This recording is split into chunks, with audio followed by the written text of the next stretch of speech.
ओम शांति। गीता ज्ञानदाता कौन? श्री कृष्ण या शिव शंकर भोलेनाथ?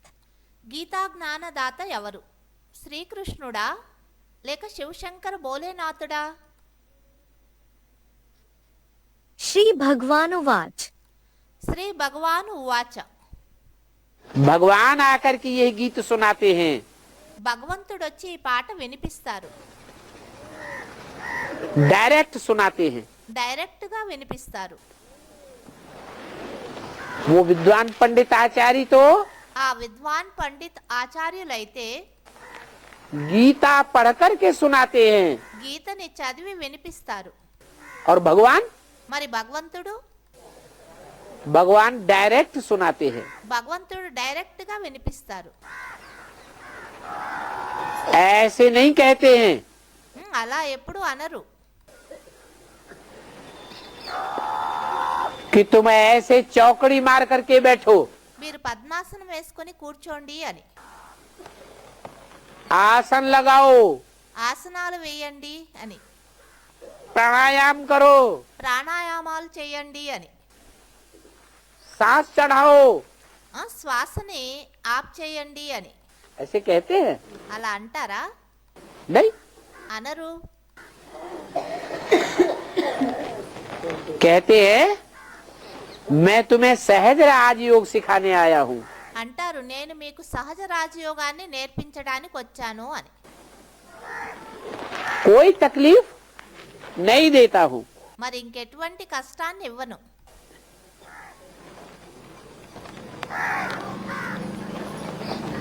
सिर्फ पढ़ाते हैं। కేవలం చదివిస్తానంతే. गीता का भगवान గీతా భగవంతుడు बच्चों को गीता और कृष्ण के जन्म पर समझाना है। పిల్లలు ఇప్పుడు గీత మరియు కృష్ణుని యొక్క జన్మ గురించి అర్థం చేయించాలి.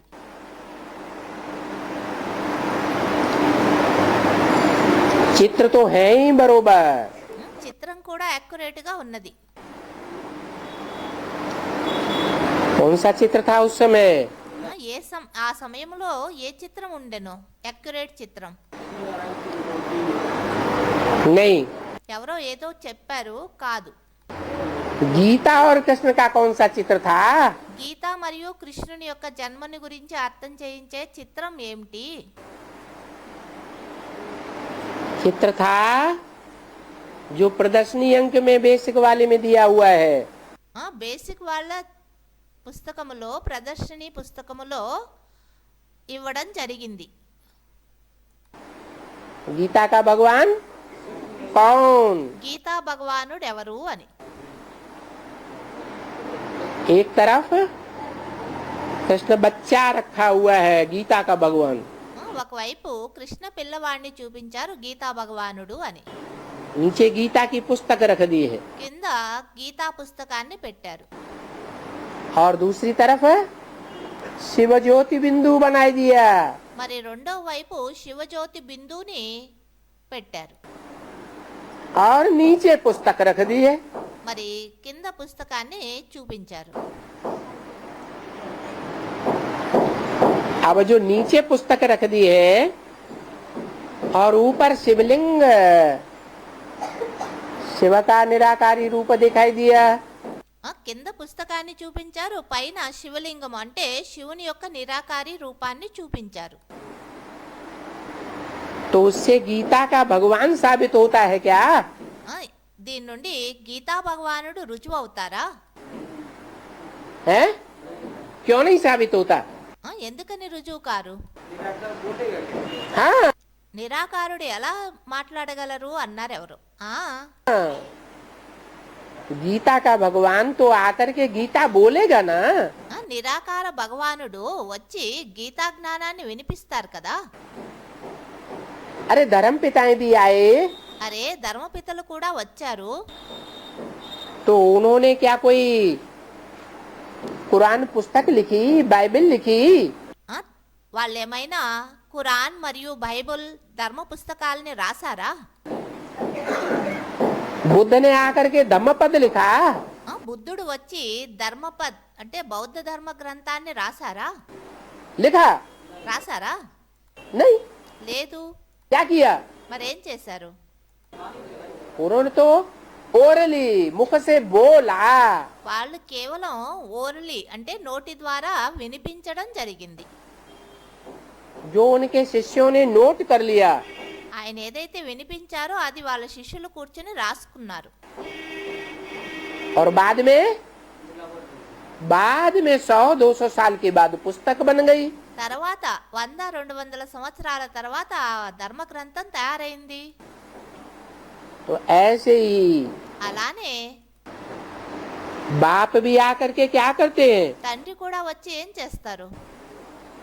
गीता सुनाते हैं या गीता लिख करके रख देते हैं? ఆ, గీతని వినిపిస్తారా లేదా రాసి పెట్టేస్తారా? हैं? सुनाते हैं। వినిపిస్తారు. तो भक्तों की बुद्धि में जो आया सो उन्होंने प्रदर्शनी अंक में लिख दिया, रख दिया। భక్తుల బుద్ధిలో ఏమొచ్చిందో అది వాళ్ళు ఆ ప్రదర్శన చిత్రంలో రాసి చిత్రాన్ని అలా చిత్రీకరించేశారు. क्या रख दिया? ఏం ఏం చేశారు ఆ పుస్తకంలో ఆ చిత్రంలో? कि शिव भगवान जब आते हैं శివ భగవంతుడు ఎప్పుడైతే వస్తారో तो गीता पुस्तक बना के रख देते हैं। ये हुआ शिव बाबा की रचना।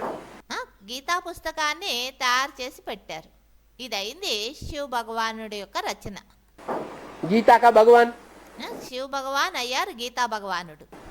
लेकिन बाप तो कहते हैं అయితే తండ్రి అంటారు, जैसे धर्मपिता ने आकर के ओरली मुख से सुनाते हैं वैसे मैं भी सुनाता हूँ।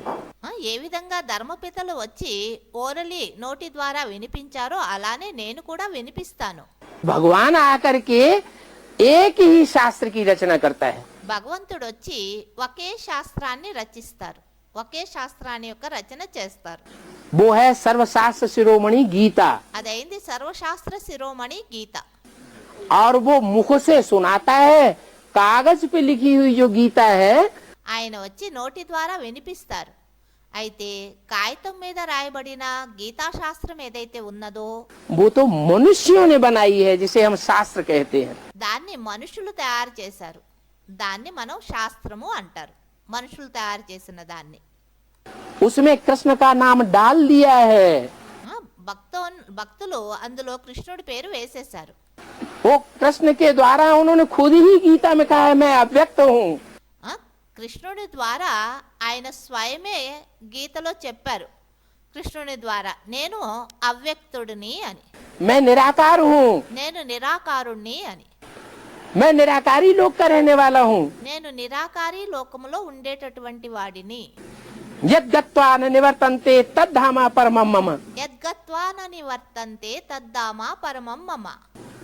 जहाँ सूरज चांद सितारों का प्रकाश भी नहीं पहुँचता, ఎక్కడైతే సూర్య చంద్ర నక్షత్రాల యొక్క ప్రకాశం అనేది చేరుకోదో, जहाँ 5 तत्व है ही नहीं, ఎక్కడైతే పంచతత్వాలు ఉండనే ఉండవో, मैं वहाँ का रहने वाला हूँ। నేను ఆ లోకములో నివాసం చేసేవాడిని.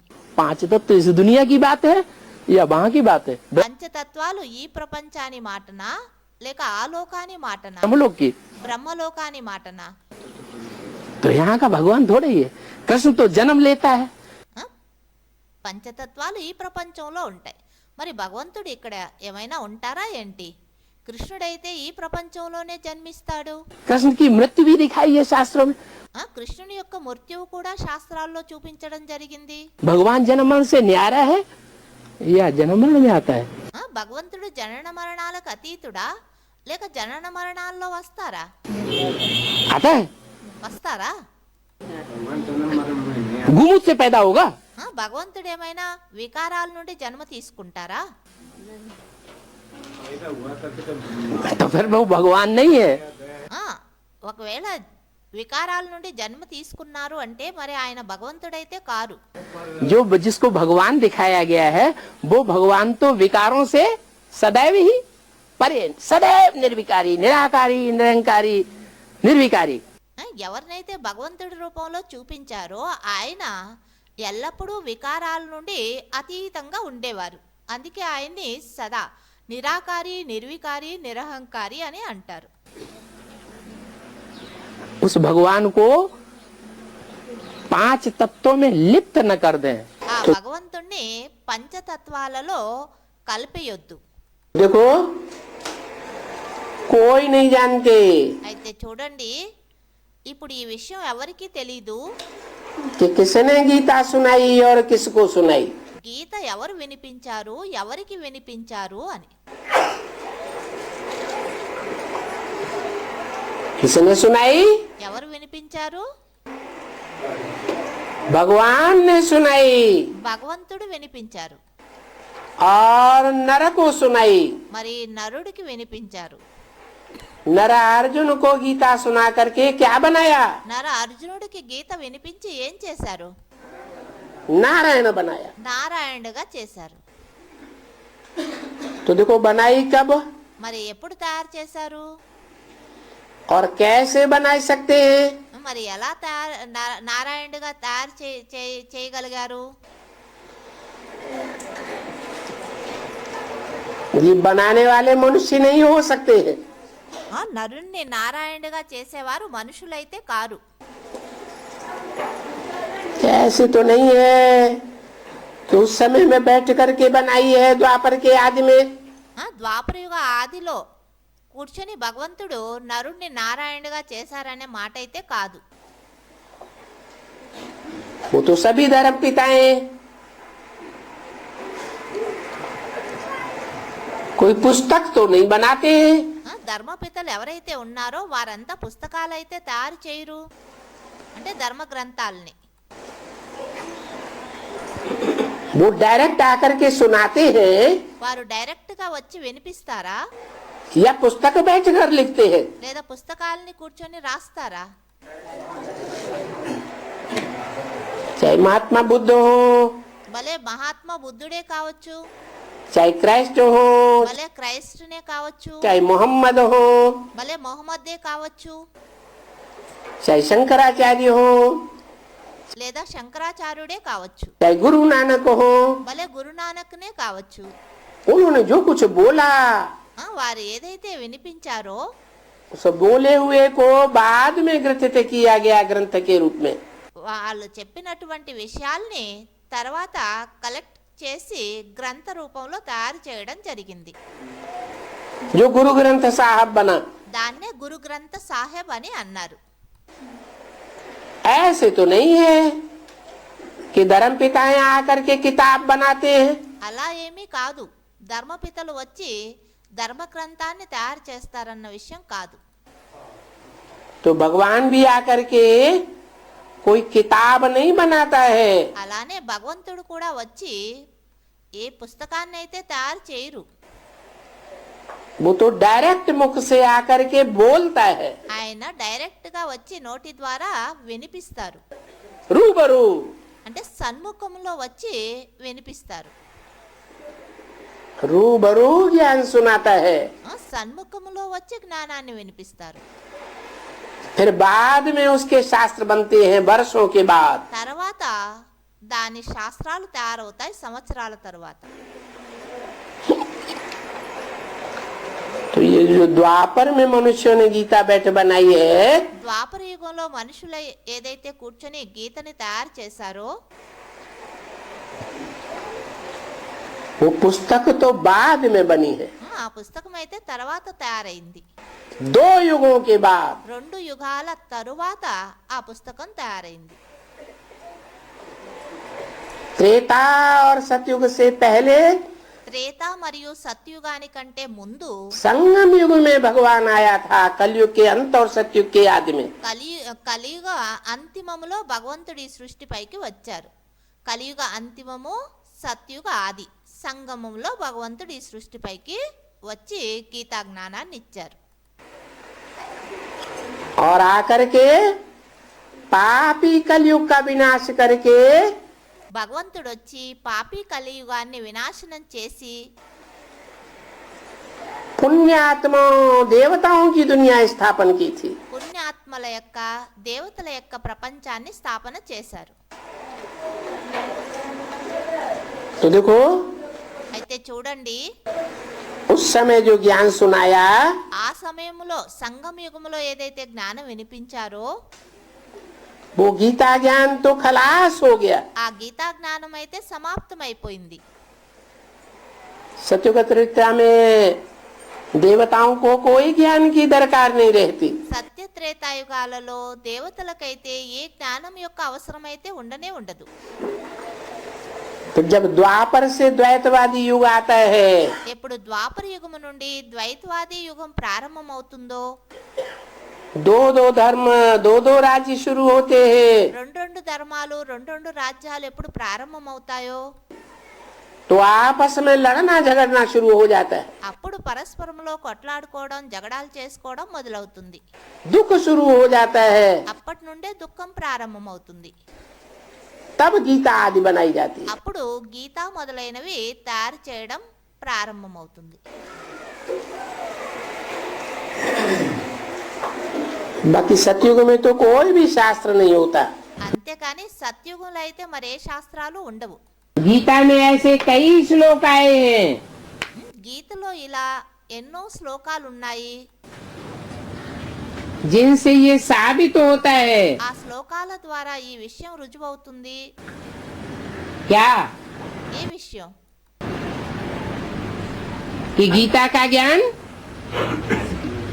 साकार के द्वारा नहीं दिया गया, గీతా జ్ఞానము సాకారుని ద్వారా ఇవ్వబడలేదు అని.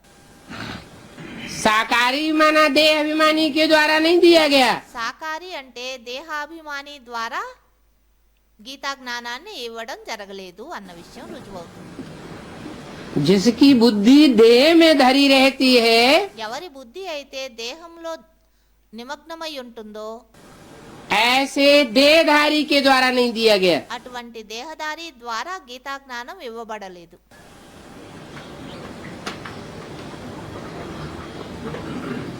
निराकारी बाप के द्वारा ये गीता का ज्ञान दिया गया। నిరాకారి తండ్రి ద్వారా ఈ గీతా జ్ఞానం ఇవ్వబడినది.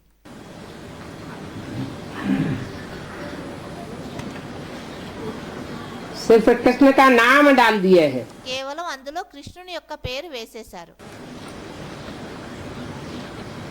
गीता के बहुत से श्लोक ये बात बताते हैं గీతలో ఇలా చాలా శ్లోకాలు ఈ విషయాన్ని రుజువు చేస్తున్నాయి. कि गीता ज्ञान देने वाला निराकार है, గీతా జ్ఞానం ఇచ్చేటటువంటి వారు నిరాకారుడు అని. परंतु नाम అయితే పేరు नाम कृष्ण का डाल दिया है। కృష్ణుని పేరు వేసేశారు. गीता का भगवान कृष्ण नहीं है। గీతా భగవానుడైతే కృష్ణుడు కాదు. भगवान मनुष्य को देवताओं को भी नहीं कहा जा सकता। భగవాన్ అని మనుషుల్ని దేవతల్ని అనడానికి సాధ్యం లేదు. मनुष्यों के अंदर तो चंचल मन काम करता रहता है। మనుషుల్లో అయితే చంచల మనసు పని చేస్తూ ఉంటుంది. और देवताएं भी तो भोगी होते हैं ना। మరి దేవతలు కూడా భోగిలుగా ఉంటారు కదా. भगवान तो अभोक्ता है భగవంతుడైతే అభోక్త. और एक भगवान ही अभोक्ता है కేవలం ఒక్క భగవంతుడు మాత్రమే అభోక్త. सदाकाल। సదాకాలం కోసం అభోక్త. और वो बाप भी है, सभी का बाप। మరి ఆయన తండ్రి కూడా అయ్యారు, అందరికీ తండ్రి. उस बाप से शांति और सुख दोनों मिलता है। ఆ తండ్రితో సుఖము శాంతి రెండు లభిస్తాయి. तो जो गीता माता कही जाती है, గీత ఏదైతే ఉందో దాన్ని మాత అని అనడం జరుగుతుంది. और गीतापति भगवान कहा जाता है। మరి గీతాపతి భగవంతుడు అని అంటారు. तो गीता सर्व ग्रंथों की माई बाप होनी चाहिए। గీత సర్వ గ్రంథాలకి తల్లి తండ్రి అయి ఉండాలి కదా. सब ग्रंथों का सार गीता में है। అన్ని గ్రంథాల యొక్క సారం గీతలో ఉన్నది. परंतु वह सार देने वाला कौन है? అయితే ఆ సారం ఇచ్చేటటువంటి వారు ఎవరు? गीतापति भगवान कौन है? గీతాపతి భగవంతుడు ఎవరు? गीता माता के रोम रोम को जानने वाला बाप कौन है? గీతాపతి గీతామాత యొక్క రోమరోమాన్ని తెలుసుకున్నటువంటి గీతాపతి భగవంతుడెవరు? वो कोई जानते नहीं है। ఈ విషయం ఎవ్వరికీ తెలియదు. गीता का ज्ञान तो एक ही बाप में है। గీతా జ్ఞానం అయితే ఒక్క తండ్రిలోనే ఉన్నది, जिसको ज्ञान का सागर कहा जाता है। ఆయన్నే జ్ఞాన సాగరుడు అని అంటారు. बाकी जो सीमा में बंधे हुए धर्म पिताएं और धर्म हैं, ఎవరైతే హద్దు ధర్మపితలు ధర్మ గ్రంథాలు ఉన్నాయో, ధర్మాలు ధర్మపితలు ఉన్నారో, वो सारे विश्व में शांति स्थापन नहीं कर सकते। వారు మొత్తం విశ్వంలో శాంతి స్థాపన అయితే చేయలేరు.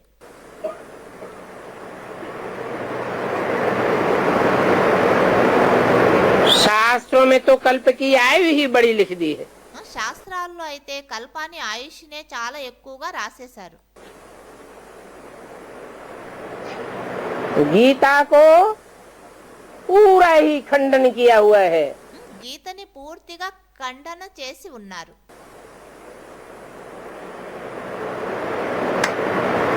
गीता माता खंडित हो जाती है గీతా మాత ఖండితమైపోయింది అంటే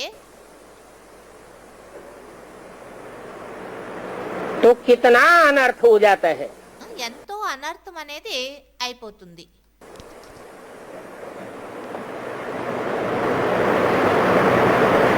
अब वो शास्त्र वाली गीता कोई भगवान ने नहीं बनाई है।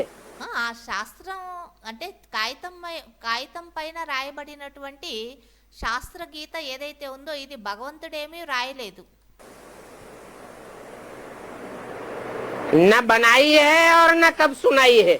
ఆ శాస్త్రాన్ని భగవంతుడు తయారు చేయను లేదు, అంటే రాయను లేదు, మరి ఆ గీతను ఎప్పుడు వినిపించను లేదు.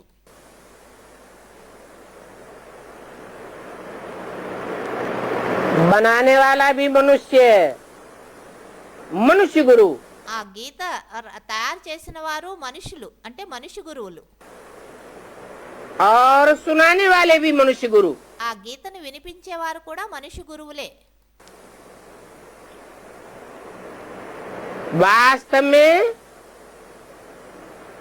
जो विश्व पिता आकर के गीता सुनाते हैं, వాస్తవంలో విశ్వపిత వచ్చి ఏదైతే గీతని వినిపిస్తారో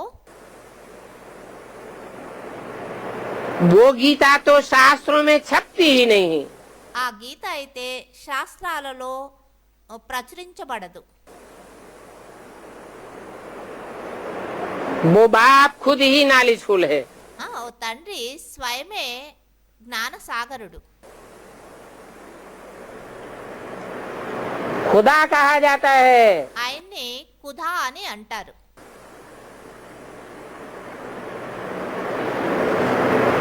उसको कोई पढ़ाई नहीं पढ़ा सकता। ఆయనకి ఎవరు కూడా చదివించడానికి సాధ్యం లేదు. కుధా అంటే అర్థం, కు అంటే స్వయము, ధా అంటే రావడం. ఆయన స్వయమే అవతరిస్తారు. वो खुद ही आकर के अपना परिचय देता है। ఆయన స్వయమే వచ్చి తన పరిచయాన్ని ఇస్తారు.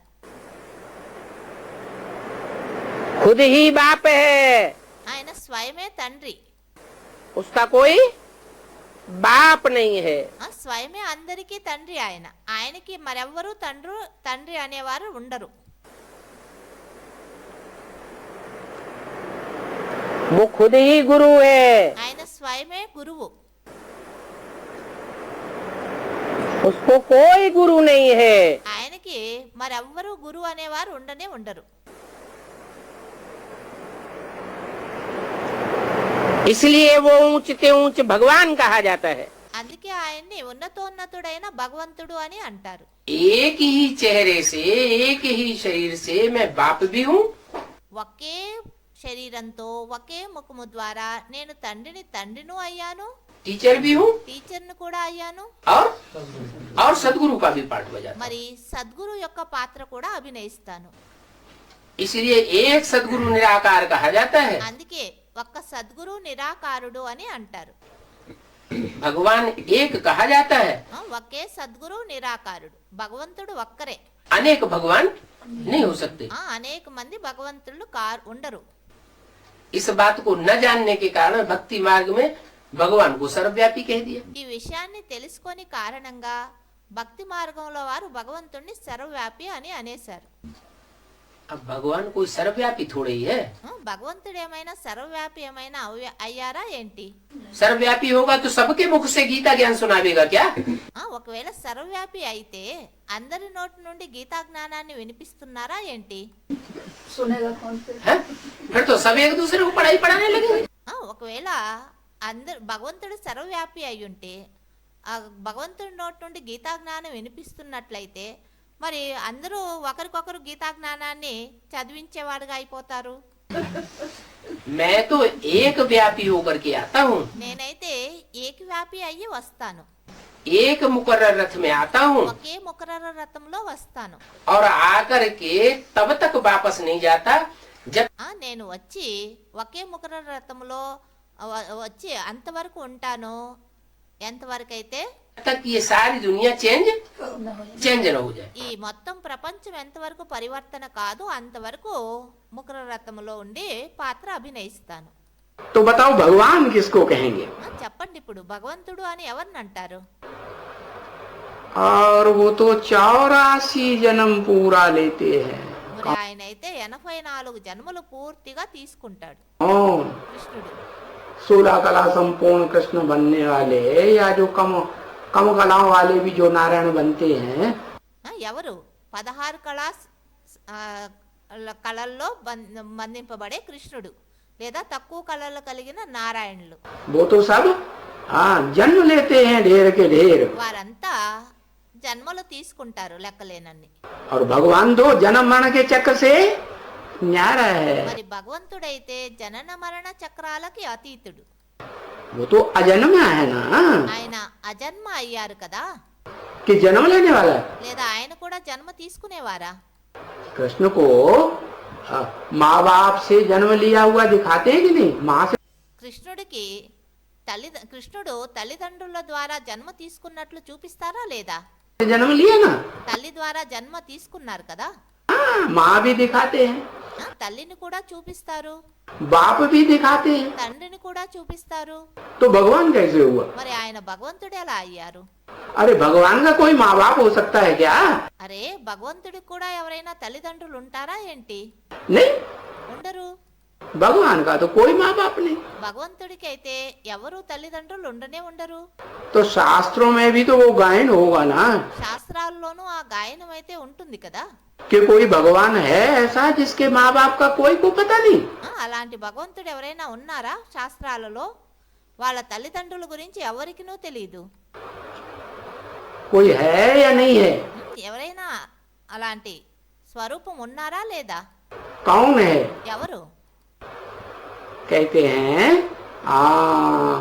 वो ही है जिसका नाम सदा शिव के साथ जोड़ा जाता है।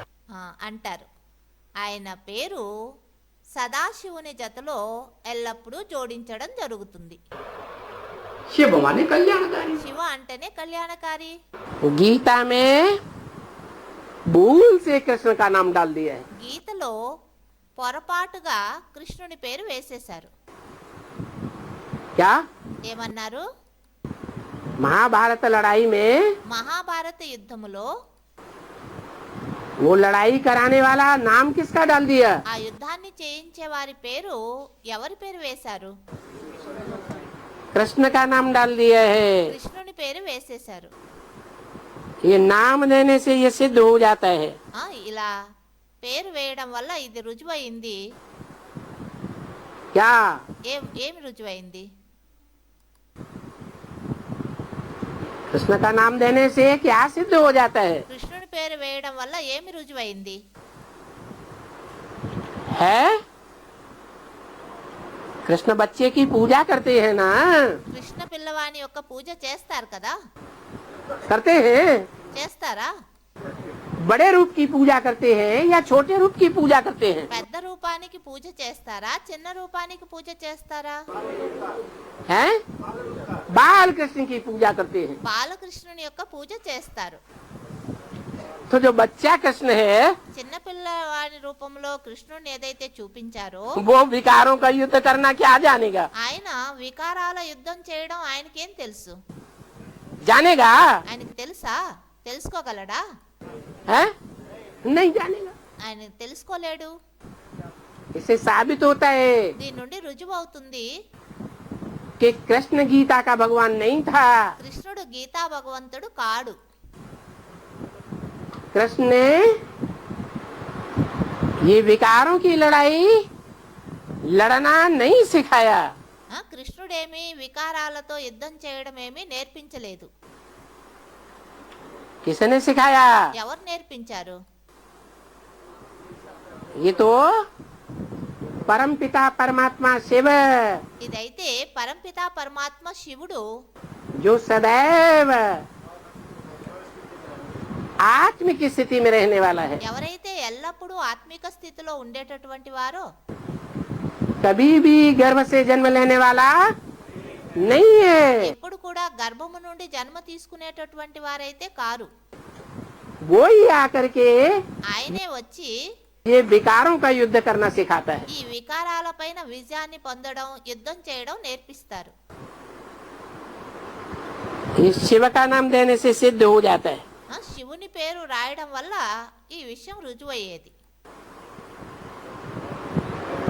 कि महाभारी महाभारत गृह युद्ध कराने वाला మహాభారీ మహాభారత గృహయుద్ధం చేయించేవారు गुरु कौन था? గురువు ఎవరు? है परमपिता परमात्मा शिव ही था। పరంపిత పరమాత్మ శివుడే. शिव शंकर भोलेनाथ कहा जाता है ఆయన్నే శివశంకర భోలేనాథుడు అని అంటారు. क्योंकि शिव का नाम शंकर के साथ जोड़ा जाता है। ఎందుకంటే శివుని పేరు శంకరుని జతలో జోడించడం జరుగుతుంది. शंकर की मूर्तियां मिलती हैं। శంకరుని యొక్క మూర్తులు లభిస్తాయి. इससे साबित होता है దీని నుండి రుజువు అవుతుంది कि शंकर साकार में भी रहा, శంకరుడు సాకారంలోనూ ఉన్నారు అని. परंतु निराकारी स्टेज में, అయితే నిరాకారి స్టేజ్ లో ఉండేవారు, जिसमें शिव प्रवेश होकर के ఆయనలోనే శివుడు ప్రవేశించి शंकर को आप समान बनाते हैं। శంకరుణ్ణి తన సమానంగా చేసుకుంటారు. गीता में लिखा हुआ है, గీతలో వ్రాయబడినది, हे अर्जुन, హే అర్జున్, मैं ऐसा ज्ञान देता हूँ నేను అటువంటి జ్ఞానాన్ని ఇస్తాను, जो तू नर अर्जुन नारायण बने। ఆ, నువ్వు నర అర్జునుడివి నారాయణుడిగా తయారవుతావు. और हे द्रौपदी नारी, ఓ ద్రౌపది నారి, तू इस ज्ञान को पा करके नारायणी बनेगी। నువ్వు ఈ జ్ఞానాన్ని పొంది ప్రాప్తి చేసుకుని నారాయణి అంటే లక్ష్మిగా తయారవుతావు. मनुष्य को देवता बनाना మనుషుల్ని దేవతలుగా తయారు చేయడం ये भगवान का काम है। ఇది భగవంతుని యొక్క కర్తవ్యం. मनुष्य गुरुओं का काम नहीं है। మనుషు గురువుల యొక్క పని అయితే కాదు. नर से नारायण और नारी से लक्ष्मी बनाना। నరుడి నుండి నారాయణుడు, నారి నుండి లక్ష్మిగా తయారు చేయడం. कोई कहते हैं नास्तिक, अरे भगवान आके क्या करेगा? కొంతమంది అంటారు నాస్తికులు, అరే భగవంతుడు వచ్చి ఏం చేస్తారు అని. अरे भगवान तो आके वो करता है जो दुनिया में कोई मनुष्य मात्र नहीं कर सकता। అరే భగవంతుడు వచ్చి అటువంటి కర్తవ్యాన్ని చేస్తారు, ఈ ప్రపంచంలో ఏ మనుష్య మాత్రులు చేయనటువంటి కర్తవ్యం. मानव निर्मित गीता से नुकसान। మానవుల ద్వారా నిర్మించబడిన గీత ద్వారా కలిగే నష్టాలు. 7 शास्त्रों में शिरोमणि गाई हुई है गीता। అన్ని శాస్త్రాలలో శిరోమణి అని గాయనం చేయబడినది గీత. परंतु वो गीता नहीं అయితే ఆ గీత కాదు, जो 16 कला संपूर्ण कृष्ण के द्वारा गाई हुई बताई जाती है। 16 కళా సంపూర్ణ కృష్ణుని ద్వారా గాయనం చేయబడినది అని ఏదైతే చెప్తారో ఆ గీత కాదు. वास्तव में వాస్తవంలో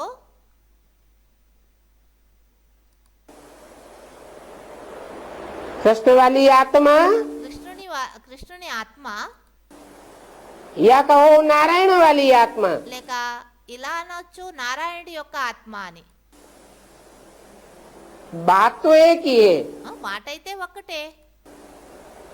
ये 16 कलाओं में संपूर्णता की निशानी दिखाई जाती है। 16 కళల్లో సంపూర్ణత యొక్క గుర్తుని చూపించారు. परंतु भगवान तो कलातीत है। అయితే భగవంతుడైతే కళాతీతుడు. शास्त्रों में गाते भी हैं कलातीत कल्याण कल्पांतकारी। శాస్త్రాల్లో గాయనం కూడా చేస్తారు, కళాతీత కళ్యాణకారి కల్పాంతకారి అని. वो कल्प के अंत में ही आता है।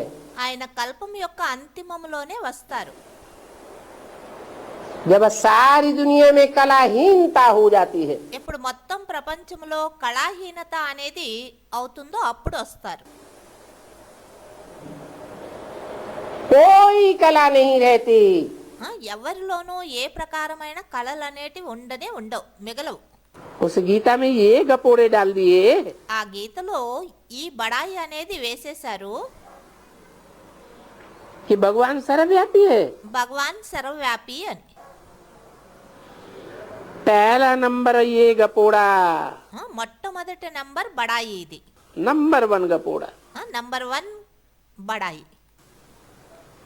ऐसे ही जैसे नेहरू की बायोग्राफी में ఈ గపోడా ఈ బడాయి ఎలా అంటే అలా ఏ విధంగా నెహ్రూ యొక్క జీవన చరిత్రలో अगर मोतीलाल की बायोग्राफी हो जावे ఒకవేళ మోతీలాల్ యొక్క జీవన చరిత్ర వేసేశారు అంటే तो मनुष्य क्या समझेंगे? మనుషులు ఏం అర్థం చేసుకోగలరు? या मोतीलाल की बायोग्राफी में नेहरू की बायोग्राफी दे दो। లేదంటే మోతీలాల్ యొక్క జీవన చరిత్రలో నెహ్రూ యొక్క చరిత్రని రాసేశారు అనుకోండి, అప్పుడు మనుషులు ఎలా అర్థం చేసుకోగలరు? तो वो कितनी मूर्खता हो गई। ఇలా రాయడం అంటే ఇది ఎంత పెద్ద మూర్ఖత అయింది. तो बाप की बायोग्राफी में, అలానే తండ్రి యొక్క జీవన చరిత్రలో बच्चों की बायोग्राफी दे करके పిల్లల యొక్క జీవన చరిత్రని వేసి बाप को ही गुम कर देते हैं। తండ్రినే మాయం చేసేస్తారు. कितनी मूर्खता, ఇది ఎంత పెద్ద మూర్ఖత అయింది. क्या कर दिया है। ఏం చేసేసారు చూడండి. श्री कृष्ण जो बाप से वर्षा लेने वाला శ్రీకృష్ణుడు ఎవరైతే తండ్రి నుండి వారసత్వాన్ని పొందేవారు और मानुष से देवता बना, తండ్రి నుండి వారసత్వాన్ని పొంది మనుషుడి నుండి దేవతగా అయ్యారు. उनका गीता में नाम डाल दिया। ఆయన పేరు గీతలో వేసేశారు. गीता का भगवान, గీతా భగవానుడుగా చేసేశారు. और भगवान बाप को बिल्कुल गुम कर दिया। భగవంతుడైన తండ్రిని పూర్తిగా మాయం చేసేశారు. गीता माता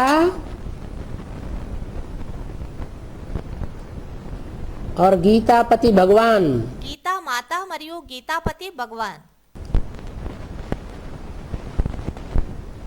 कृष्ण को मान करके కృష్ణుణ్ణి గీతాపతి భగవంతుడని అనుకుని कितना बड़ा भारी जंजाल फैला दिया। ఎంతో పెద్ద చిక్కు వలని అంటే అంతా పరిచేశారు.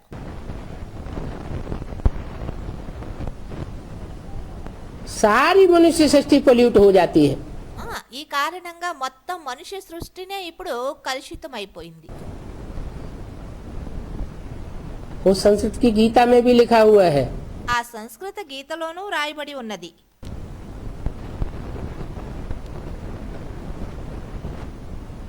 स्त्री जाति जब पोल्यूट होती है స్త్రీ జాతి ఎప్పుడు కలుషితం అయిపోతుంది అంటే तो सारा संसार पोल्यूट हो जाता है। మొత్తం ప్రపంచమే కలుషితం అయిపోతుంది అని.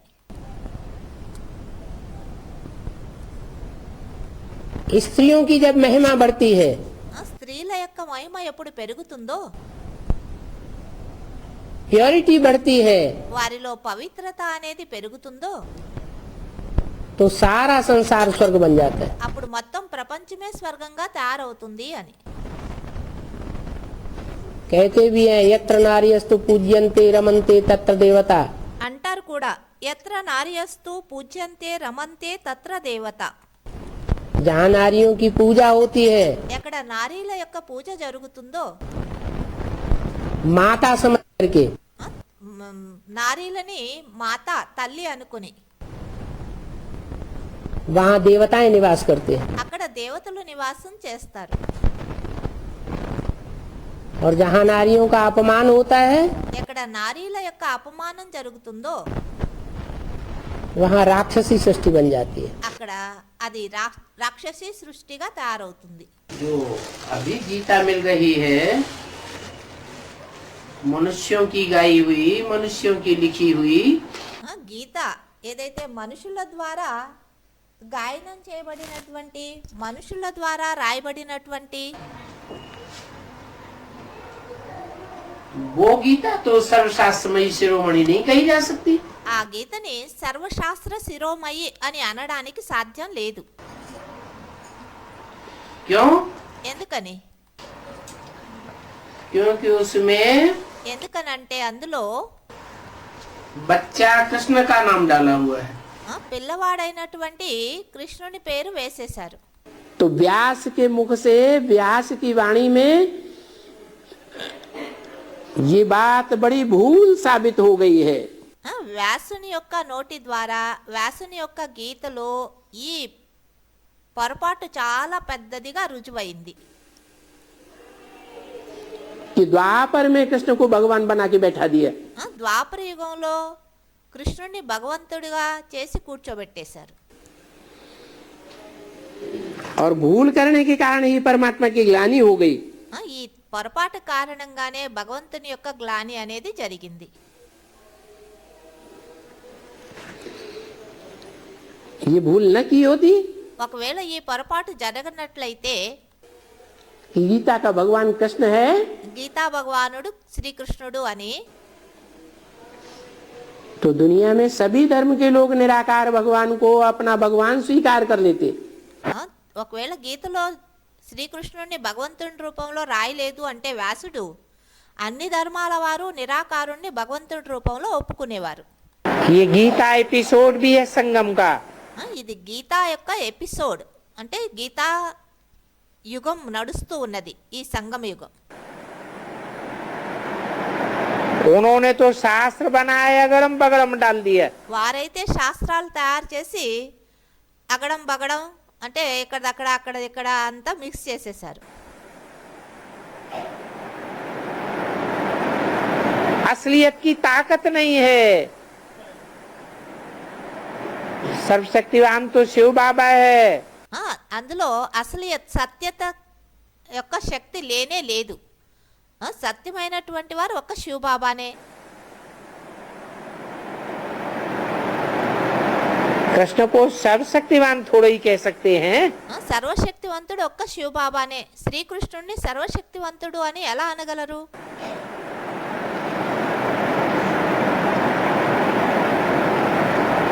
सर्वशक्तिवान है गॉड। సర్వశక్తివంతుడు గాడ్ భగవంతుడు गॉड वो है जो जन्म मरण से न्यारा है। ఆ, భగవంతుడు అని వారిని అంటారు ఎవరైతే జనన మరణాలకు అతీతుడో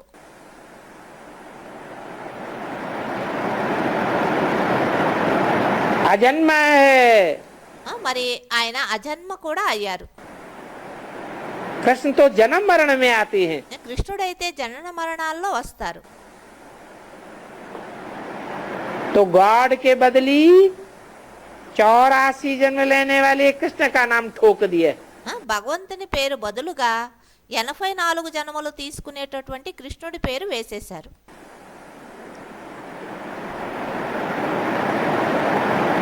तो अब बताओ गीता पढ़ने से शक्ति आवे कहाँ से? ఆ, ఇప్పుడు చెప్పండి అలాంటి గీత చదవడం వల్ల శక్తి ఎక్కడి నుంచి వస్తుంది अभी तो वो गीता पढ़ने से भी कुछ मजा नहीं आता है। ఇప్పుడైతే ఆ గీత చదవడం వల్ల ఏ ప్రకారమైన ఆనందం అనేది రానే రాదు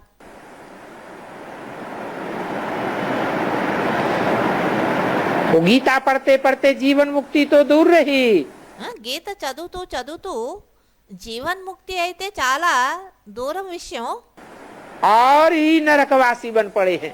ఇంకాను నరకవాసీలుగా అయిపోయారు. एक एक सितारे में एक एक दुनिया बसी हुई है। ఒక్కొక్క నక్షత్రంలో ఒక్కొక్క ప్రపంచం అనేది నిండి ఉంది. उस ब्राह्मण परिवार की पालना सिद्ध हो जाती है ఈ బ్రాహ్మణ పరివారం యొక్క పాలన సిద్ధం అవుతుంది. तो माता पिता दोनों ही प्रसिद्ध हो जाते हैं। ఇక్కడ తల్లిదండ్రులు ఇద్దరు కూడా ఉన్నారు, రుజువు అవుతున్నారు కదా, తల్లిదండ్రులు ఉన్నారు, అప్పుడే బ్రాహ్మణ పరివారం యొక్క పాలన జరుగుతూ ఉన్నది. तो ये फैसला करने वाले पहले तो बच्चे होंगे, ఇది ఫైసలా చేసే నిర్ణయం చేసేవారు మొదట పిల్లలే అయ్యుంటారు. जो कोर्ट में केस डालेंगे वो तो बाद में डाला जाएगा। ఎప్పుడు కోర్టులో కేసు వేస్తారో వీళ్ళు మా తల్లి తండ్రి అని, ఆ కోర్టులో కేసు తర్వాత మొదట పిల్లలు ఇక్కడ నిర్ణయిస్తారు కదా. लेकिन वो फैसला करने वाले तो पहले बच्चे ही होंगे। తల్లిదండ్రుల్ని గుర్తించేవారు, యథార్థంగా నిర్ణయం చేసేవారు వీరే మా తల్లి తండ్రి అని నిర్ణయం చేసేది మొదట పిల్లలే కదా. जो बच्चे फैसला करेंगे तो गीता का भगवान कौन है, ఏ పిల్లలైతే నిర్ణయిస్తారో గీతా భగవానుడు ఎవరు అని, वो कोई कृष्ण वाली आत्मा नहीं है। కృష్ణుని యొక్క ఆత్మ అయితే కాదు. शास्त्रों में भी कृष्ण का गुरु भी दिखाया है। శాస్త్రాలలో కృష్ణుని యొక్క గురువును కూడా చూపించడం జరిగింది. कृष्ण का साकार में बाप भी दिखाया है। కృష్ణుడికి సాకారంలో తండ్రిని కూడా చూపించడం జరిగింది. जो भगवान है उसका बाप कहाँ से आया, वो तो सबका बाप है। ఎవరు భగవంతుడో ఆయనకి తండ్రి ఎక్కడి నుంచి వచ్చారు? భగవంతుడు అంటే ఆయనే అందరికీ తండ్రి కదా, और सबका टीचर है। ఆయన అందరికీ టీచర్ కూడా అయ్యారు. उसको कोई पढ़ाई नहीं पढ़ाई सकता, ఆయనకి ఎవరు కూడా చదువు చదివించడానికి సాధ్యమే లేదు. భగవంతుడికి उसको कोई जन्म नहीं दे सकता। భగవంతుడికి ఎవరు కూడా జన్మనివ్వడానికి కూడా సాధ్యం లేదు.